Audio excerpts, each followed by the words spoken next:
Black Gold, Texas Black. For the first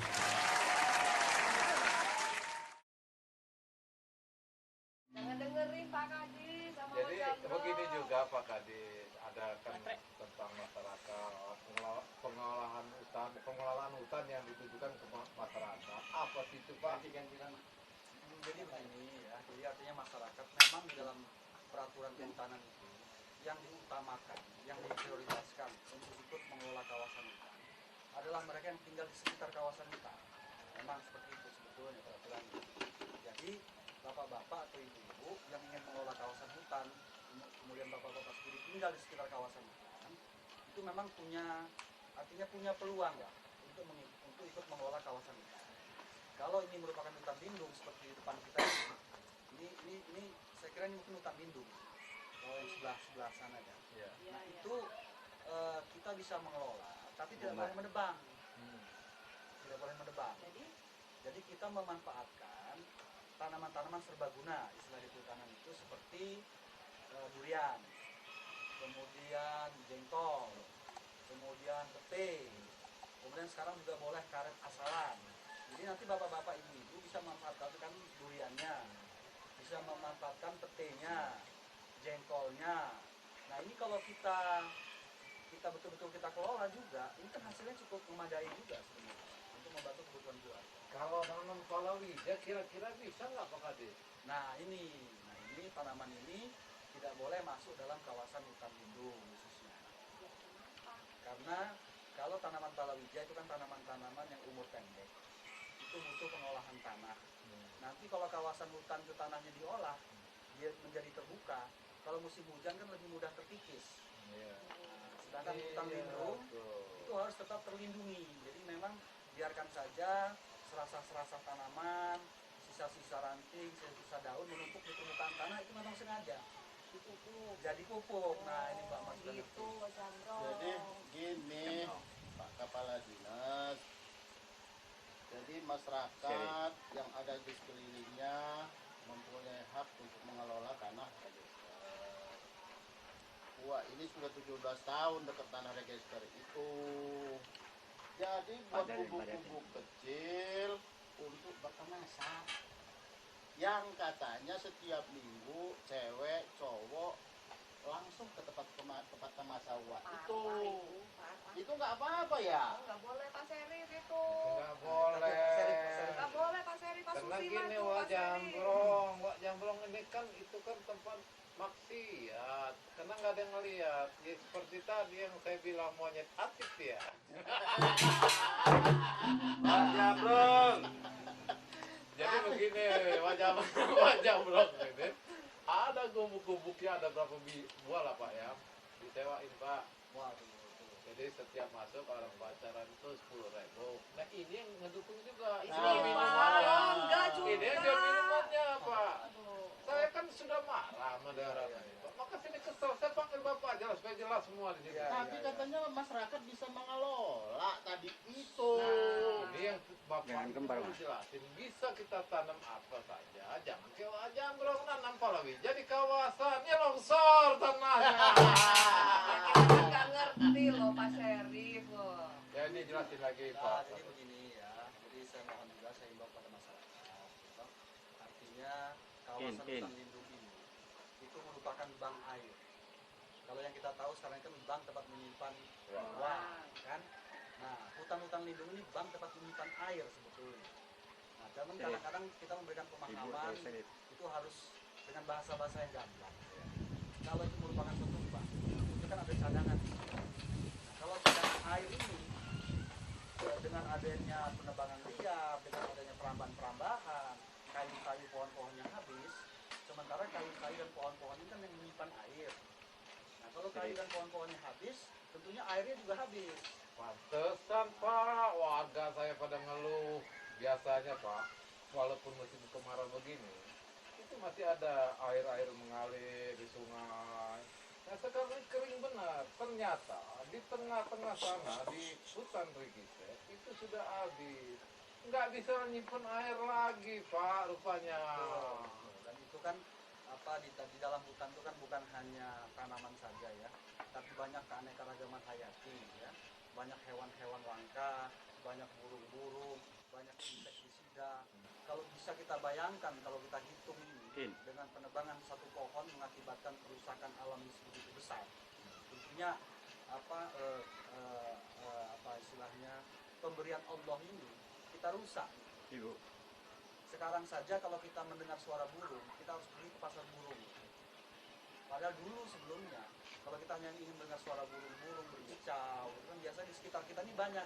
Tapi sekarang kan kita sudah jarang mendengar. Nah itu juga salah satu dampak daripada kerusakan-kerusakan hutan. Tapi begini juga sih Pak, saya juga sudah bingung. Ya termasuk saya ini juga kecipratan juga. Terkadang orang dari luar kota, dari tanah melalui saya. Ya tadi cari, dia memang nggak register, tapi seperti tanah kita di sini nih. Dan mereka kan menghubungi saya. Memang sih tanahnya kan bukan untuk tanaman palawija. Ini kan nggak bermasalah Pak, seperti mereka tanam sekarang ini lagi tren tuh Pak, jambon, kayu-kayu jambon. Apa diperbolehkan itu Pak? Nah, kalau mereka itu mestinya, kalau dia swasta, yang perusahaan, dia masuk ke kawasan hutan itu ada aturan mainnya, ada izin yang harus mereka lalui.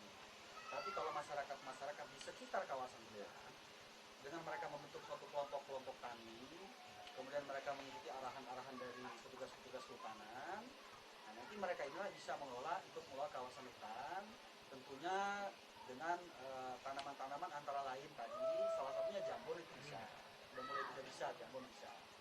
Nah, tapi itu mereka menanam, tapi tidak boleh menebang. Kompensasinya apa? Nah, mereka bisa ikut menanam tanaman-tanaman yang serbaguna saya katakan tadi. Nah, mereka menanam pete misalkan, atau mereka menanam karet, atau mereka menanam mangga hutan, jengkol, durian, buah pala. Nah, getah-getahan itu silakan. Jadi getah boleh dimanfaatkan, daun, ranting-rantingnya silakan dimanfaatkan. Tapi jangan menebang. Karena apa? Itu tadi, pohon ini merupakan tempat penyimpanan air. Nah, kalau sudah musim kemarau gini, ya bapak-bapak tadi melihat sendiri, ibu-ibu juga lihat sendiri, sungai-sungai kita kan kering. Yang dulunya cerita anak cucu kita kan di situ bukan main ikannya kan pada masa itu. Nah, sekarang tinggal cerita. Pak Kepala Dinas, Wak ini tinggal di samping tanah register ini sudah puluhan tahun. Wak dengar ada juga tanah register. Wak dengar lagi ada juga tanah hutan industri. Kemudian ada lagi hutan produksi. Apa ngebeda ini? Perasaan Wak mah hutan semua itu mah ya. Iya. Kok itu dibeda-bedain? Ini loh Pak. Ya, gimana Pak? Saya ini dari tadi mendengarkan penjelasan Pak Kadis. Saya ingin merubah nasib. Itu ngomong-ngomong, gimana sih Pak kalau saya mau ikut seperti kata Bapak itu bukan apa itu Pak namanya Pak? Kemasyarakatan. Iya Pak. Nah di situ tuh gimana? Kalau saya mau beli kan gimana Pak? Mar. Kalau itu mah nggak usah repot-repot. Jadi denger Pak. Kawin aja sama Wak Jambrong aja mau. Aku mendingan sama Seri. Oh jangan, Serif ini pemain single, dia single factor, dia nggak mau Sudah lah Seri. Ya kalau jangan depan rame maksud saya. Ya. Black Gold, Texas, for the first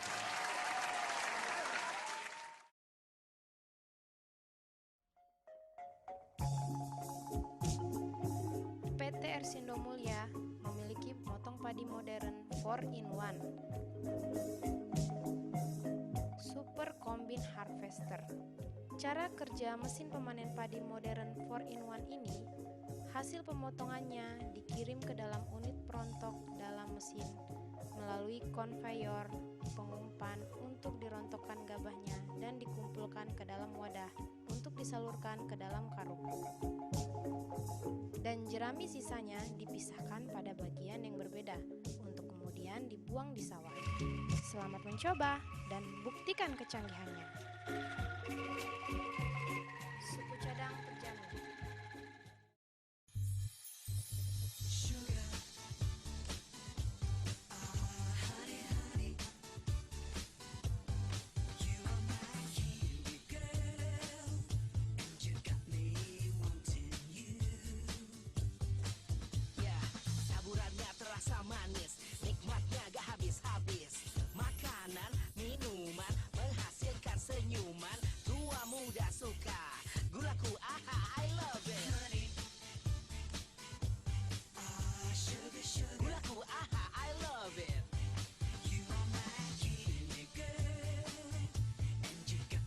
Manisnya hidup dengan gulaku dari Sugar Group Companies. Golden Brew. Or that is Black Gold. Texas Blend. For the first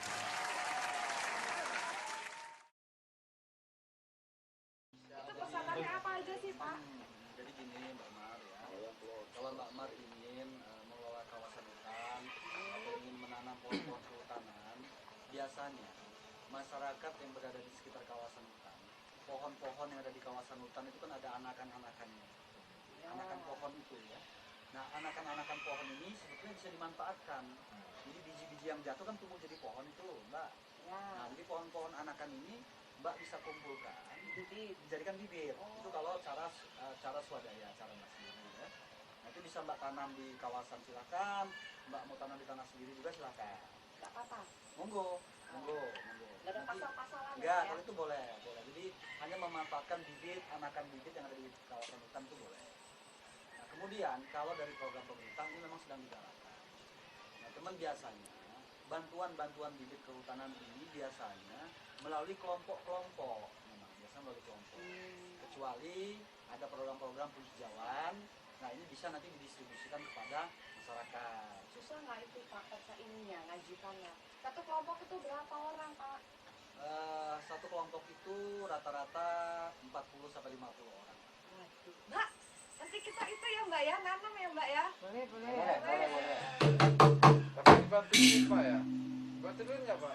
Ini mah ngomongnya uang terus. Wih, ini perlu lah saya juga duit ah. Tobat, aku cuma tobat.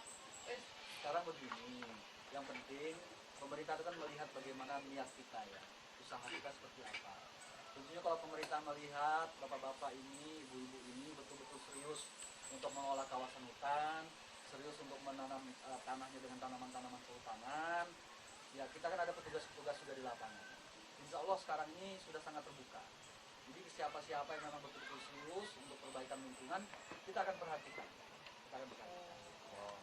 Jadi gini juga Pak, ada juga saya mau pertanyaan juga Pak, kadang-kadang kan di kita ini masih ada keluar bawa binatang-binatang. Apa juga tugas polisi juga ngurusin binatang-binatang tak Pak? Begini, kalau di dalam kawasan hutan itu memang Polhut punya kewajiban untuk mengawasi, mengendalikan di dalam kawasan hutan. Tapi terkait dengan teknis mengenai satuannya, itu dari Kementerian Kehutanan itu ada namanya BKSDA, Balai Konservasi Sumber Daya Alam. Nah, jadi nanti mereka inilah yang akan menangani masalah itu. Jadi kalau ada penangkapan hewan liar atau ada penangkaran hewan-hewan yang dilindungi, nah itu sebetulnya harus ada izin dari BKSDA. Jadi gini Pak Seri, ya Pak Seri, Pak Kadis, Mbak Mar. Jadi Wak ini pernah di kampung itu ada macan. Macan satu laki, satu perempuan. Sepasang ya. Tiap sore bunyi ngaung-ngaung terus. Begitu Wak mau keluar mau ke rumah si Mar malam, ada macan. Ya. Nah kemudian Wak pasang jaring.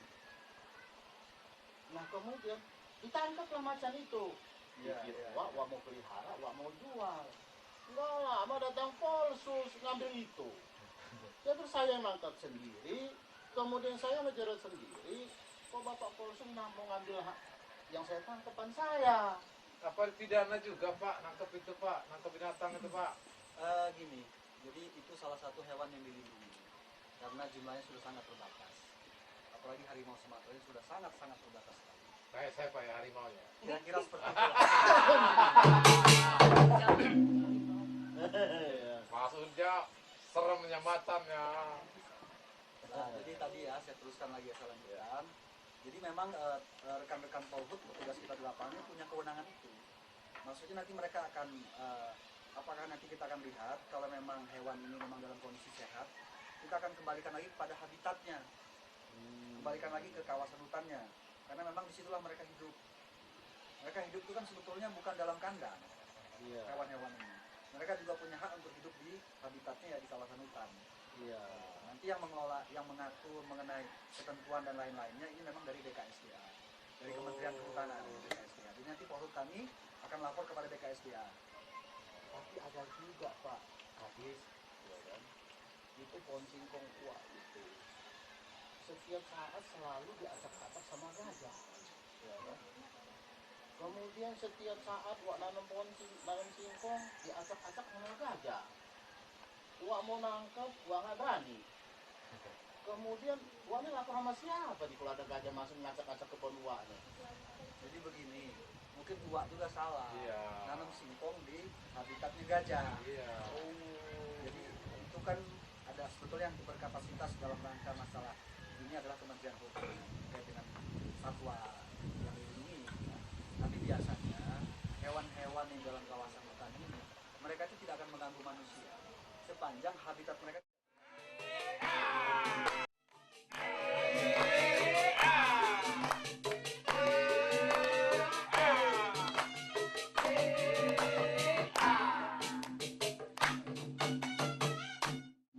Apa kabar kalian? Aduh, ada saya tamu.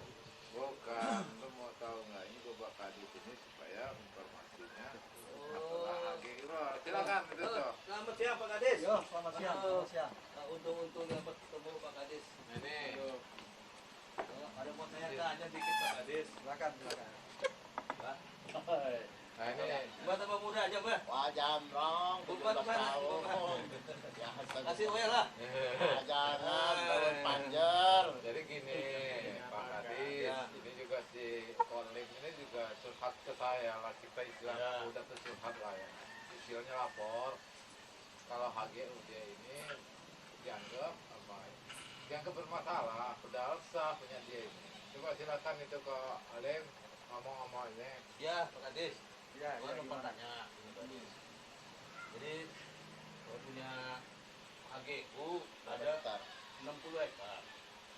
Iya, iya. Nah, tetapi itu sama penambah ditanam. Iya, iya. Nah, bagaimana kita mesti lapor kemana Pak Kades? Iya, iya. Nah, hak saya apa saya mestinya hak itu kan? Kalau itu mah lapor ke Memar, nggak usah Pak Jangan aja. Silakan Pak Kadis. Anak muda. Jadi gini, siapa?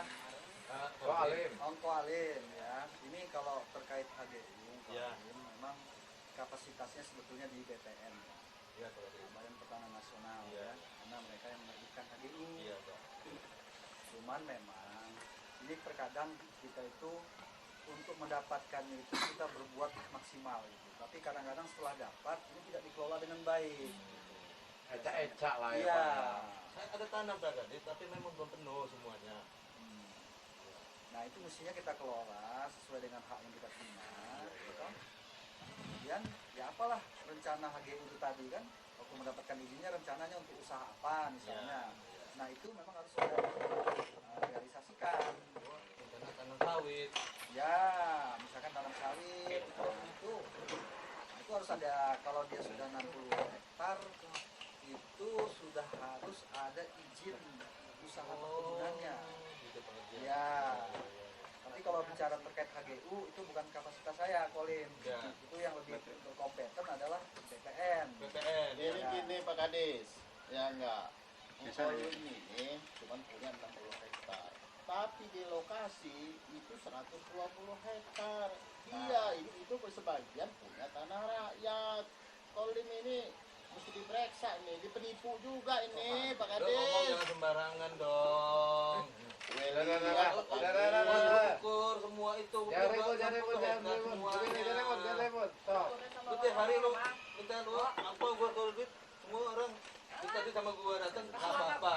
Kasih warna Kasih biru. ampau. Wah, Ken. Belum Pak Kadis. bukan warna merah. Bayangin aja, tanah rakyat diambil sama Kolin. Dia punya cuma 60 hektar. Jangan lagi tanah rakyat. Kalau istri saya aja kembali.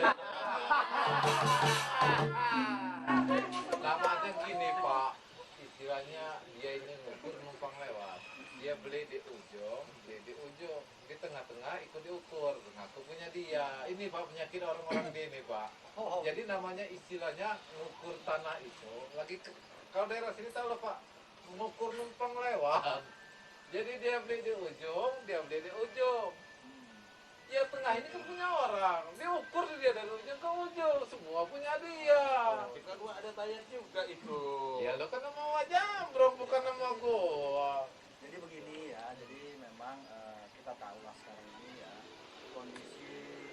kata Wak Jamrong tadi, jumlah masyarakat ini bertambah, kan?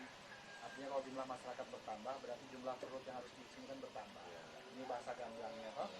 Sementara tanah ini kan tidak bertambah, malah cenderung makin menyusut, dalam arti produktivitasnya makin menurun. Nah, sementara ada yang bisa memanfaatkan, diberikan kepercayaan oleh pemerintah lewat hasil ini, yang mestinya dimanfaatkan secara sebenar-benarnya, gitu. Maksimal lah Pak ya. Secara optimal lah gitu, dan jangan sampai juga mengganggu kepentingan masyarakat di sekitarnya. Nah ini kalau hal ini tidak sama-sama kita waspadai, ya selain timbul adanya kecemburuan dari sisi ekonomi, ya kecemburuan sosial juga kadang-kadang kalau kita tidak hati-hati ini bisa menimbulkan gesekan-gesekan juga. Jadi tolong yang memang diberi keputusan oleh pemerintah, ya gunakanlah keputusan itu sebaik-baiknya. Tuh, bener nggak Jo? Lu ngomong lo, daripada Bener nganggut. Benar toh, Bener ya? benar. Tuh, Solim. Lo jangan ngambil tanah masyarakat gua dong. Gua nggak ambil, gua kan bayar juga. Gua beli, gua minta HP gua 60 hektar. Tapi sekarang ini ada 100-200 hektar, gua nggak tahu. Ada tahu. Lo sangat Jadi tahu. gini, ya Pak Kadis, Pak Mar, Pak Jamrong, Pak Lem, program saya juga sudah mau biasa Pak. Kita Kontrol. keliling nih, kontrol. Bukan benar kata Bapak tadi, bukan masalah hutan aja Pak, yang pala kan otak. Masalah kriminal, masalah narkoba, masalah pendidikan juga ke saya. Ini bukan masalah Mbak Mar, bukan ya? Bukan, Bapak. Pak Kadis suka Jadi itulah kalian. Nah, kamu nanti baru nggak pulang. wah ya wes. Bapak nanti kau bawa bapak ya. Kayak Jadi itu serip ini memang Pak tadi perlu diketahui saya digaji oleh masyarakat. Karena saya ini hobinya koboi dan mereka ngangkat saya, nama saya aslinya Sarip. Mau tahu. Nah, alhamdulillah semenjak saya juga berhasil termasuk mendatangkan Bapak di sini. Bukan Bapak ada yang sudah tamu-tamu kita dari camat sudah, dari mana sumber dari Walhi, LBH kita undang kemari Pak untuk pencerahan di masyarakat saya supaya pintar. Betul, betul. Oke kalau gitu Pak Kadis, saya mewakili masyarakat sangat terima kasih sekali Sama-sama, Pak. Bapak. Sama-sama. Ya, sama Jablong, Kalim, tolong itu jembatan itu rusak gara-gara mobil yang angkat itu loh. Iya. Terlalu penuh, nah jalan kan hancur, tolong lo nih tuh. Ya, buahnya banyak aja. Ya jembatannya